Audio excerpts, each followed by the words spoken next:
বেশ দারুণ হলো কিন্তু। হ্যাঁ, এ কি? এটা কোথায়? আমি তো এখানের কিছুই চিনতে পারছি না। এটা আমি কোথায় চলে আসলাম? আমার তো কালকে রিসেপশন ছিল, আমি এখানে কি করে চলে আসলাম? আর শ্বশুর বাড়ির তো কাউকেই দেখতে পাচ্ছি না। আচ্ছা, এটা স্বর্গ মনে হচ্ছে না? তার মানে আমি আমার রিসেপশনের দিন চুরি করে মিষ্টি গপ গপ করে খেতে গিয়ে নিঃশ্বাস বন্ধ হয়ে মারা গিয়েছি। এখন তাহলে আমি মরার পর স্বর্গে পৌঁছে গিয়েছি।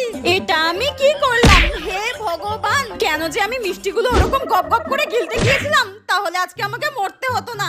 একটা ঘন্টা আমি খিদে সহ্য করতে পারিনি। যদি পারতাম তাহলে আমাকে এখানে আসতে হতো না। ভালো লাগে না। কিন্তু একদিকে যা হয়েছে ভালোই হয়েছে, আমি স্বর্গে এসেছি। আমি যা পাপ করেছিলাম, ভাগ্যিস আমাকে নরকে পাঠায়নি, আমাকে স্বর্গে পাঠিয়েছে। এটাই আমার কাছে অনেক। যাই, এবার স্বর্গটা বেশ ভালো করে ঘুরে ঘুরে দেখে নিই।